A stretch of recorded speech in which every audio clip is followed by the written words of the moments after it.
Okay, so I just want to talk about customizing your theme and working with widgets here. Now, what annoys me about this particular theme is that I have widgets, which is like with categories and archives, blog roll, meta, what all that is. And if you remember from the last video, it's even changed a little bit. I went in and tried to delete some of the things um, but they just won't go away. I could get this category to almost disappear, but the problem was is that it just left a void over here. This didn't automatically flow.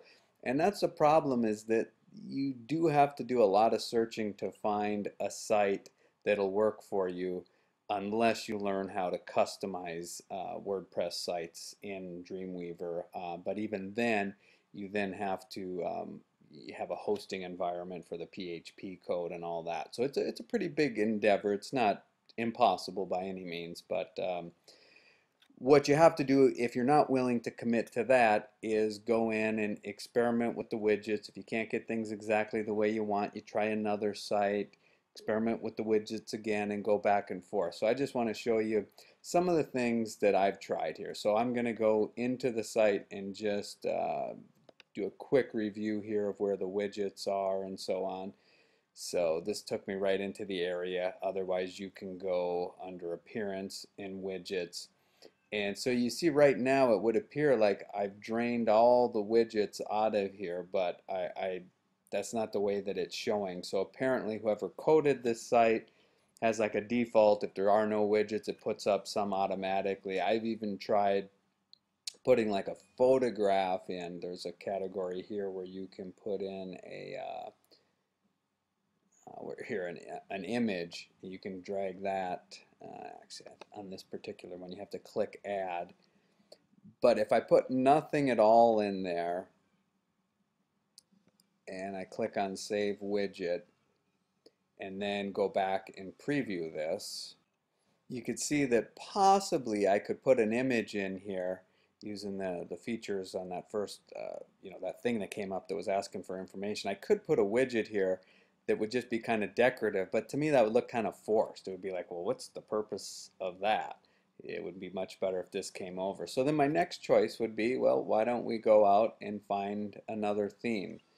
So again, we go back into the dashboard and shop out some themes. Appearance themes. And there's one down here that caught my eye earlier called Site. You would think, oh, maybe that's good for just a website. Of course, it's spelled different, but you can click on Live Preview, get an idea what that would look like here with your current settings. What's nice is it does go all the way over to the left.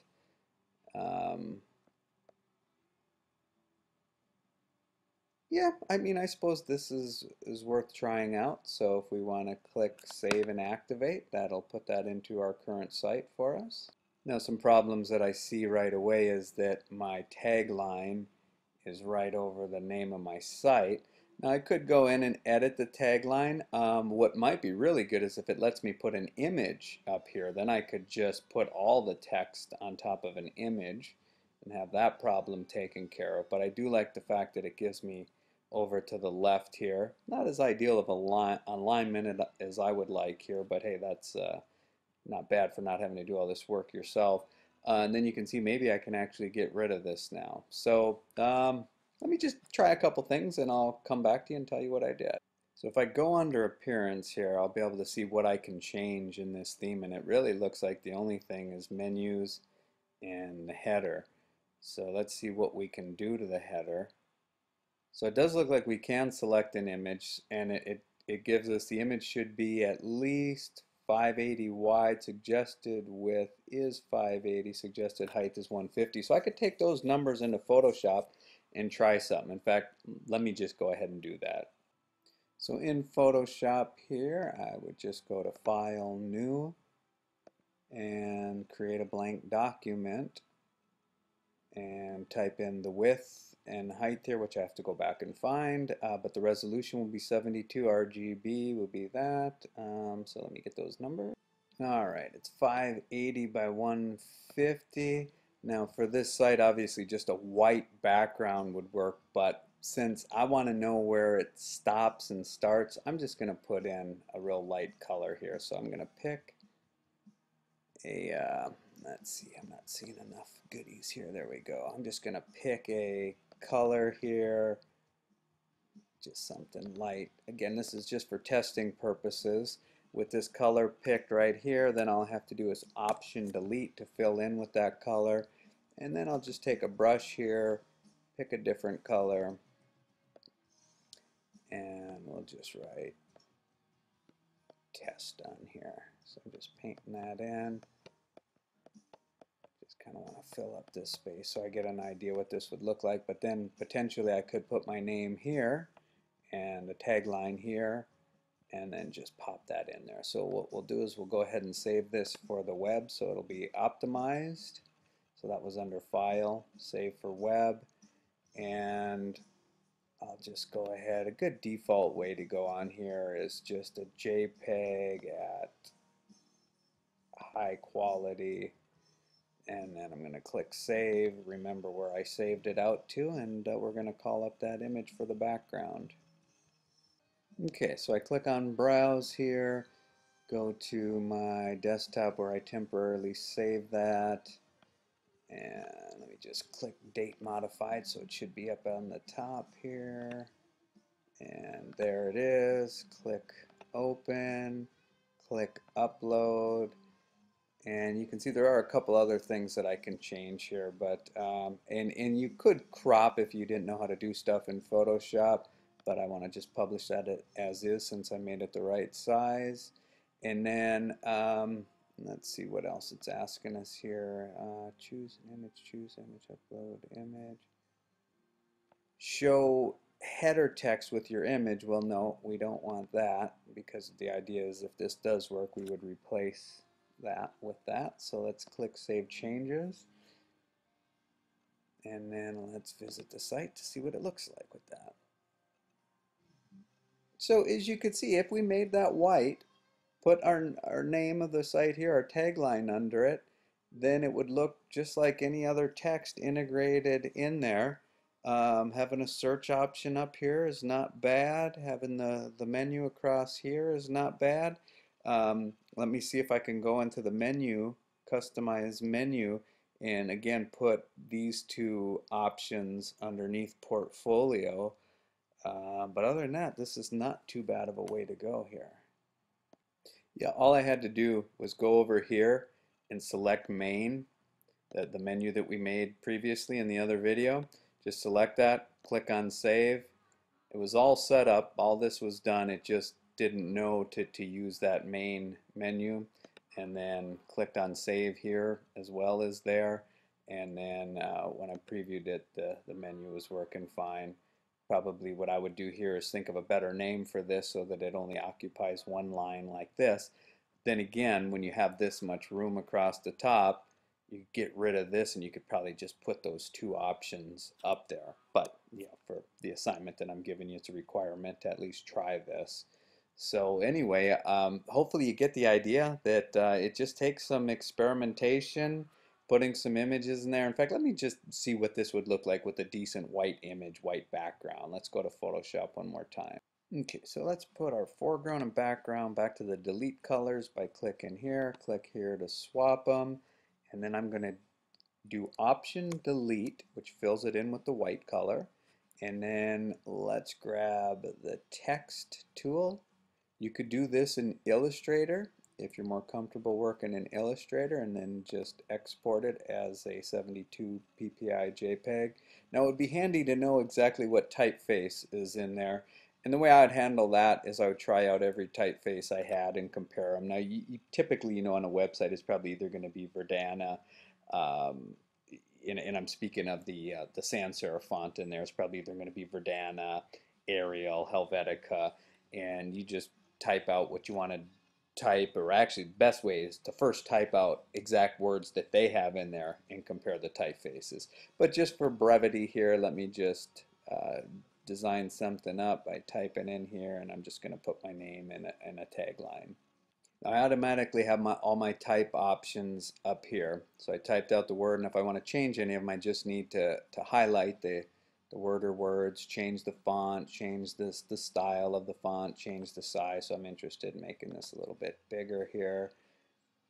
And then I can click over here on this move tool, click and drag, move that in place. So all that's left is to repeat that for a tagline.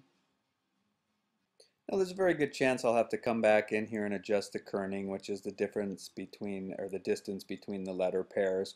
But before I start micromanaging this, I should just see how this works out, like what this distance here and here looks like, and what this distance is going to look like compared to the other things, because I may very well have to come back and adjust this. So what I'd probably want to do at this point is do a file, save as, and save this as a Photoshop document so that I can go back to here, so that I keep my layers. I have two layers, one with my name on it, one with the little tagline I came up with, one with the background. So I would go ahead and do that, and then I would once again, do my save for web. Remember where I save it so that I can use it again in the web. So after repeating all the steps I just mentioned before about updating the header image, I end up with this. Because it has a white background, it looks like it's actual type that was put there in the first place. I don't have the problem with anything else. Don't have any colors in here to interfere with my portfolio. So this might be a very viable option for setting up a quick portfolio. And as you can see, it doesn't take a whole lot of time to knock out a WordPress site. And then let's just see what happens if we monkey around with some widgets some more, because there's a couple things I should tell you about them. One is they can be a little buggy, and I don't mean buggy as in that they'll crash your website. It's just that if you have widgets and you remove them, sometimes they still show up. Now, sometimes that has to do with the fact that you just can't remove them, but sometimes you can, and until you add something else there and then remove that, none of it disappears. Don't ask me. The areas for widgets in this particular theme is very simplified compared to the other one. Just one thing, just that sidebar, which right now I still have that image left over from the last one where we said we were going to put an image but didn't actually do that. So let's see what happens if we just, it doesn't look like it'll let us just slide that one out of here. So if we click on edit, then we should be able to delete this, but let's see if other things take its place or if it does actually leave us. Yeah, so as I somewhat expected, then this stuff shows up when we put nothing at all there. So if you wanted nothing at all there, what I'd probably do is go back, put the image one back, and actually put in an image. Just make a little tiny image in Photoshop that has a 100% white background, and hopefully that would be enough to fool it. But let's look at some other options if maybe you did want some things there. Well, just one word of caution though is don't start putting calendars and a bunch of goofy stuff there, because then it looks less like a portfolio site and more like a place where people would go to plan their holiday. Now, if you're going to do a lot of blogging on your site as well, then you may want to put some of these things about who's following you, a calendar of blogs. But again, if the focus is portfolio, I would avoid most of that stuff. You could put another menu there, but that would be pretty redundant.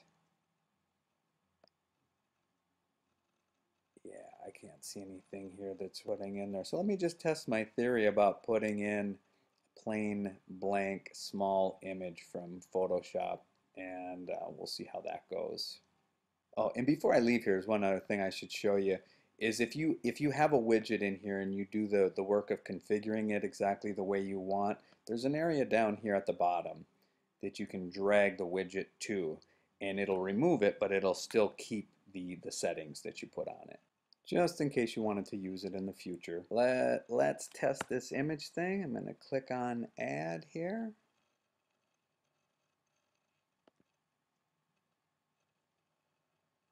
Okay, here's how I ended up fixing it is I put in a widget called About Me widget, and I deleted everything from it. So it thinks that here you can't see it. The problem with the photograph was it asked for an image URL, which is odd. I don't know why we couldn't just take one from our media library or just upload one. But if we had an image like a Flickr that was just a pure white image, we could put that URL for that image and that would work as well. But this is definitely not too bad of a way to create a clean website.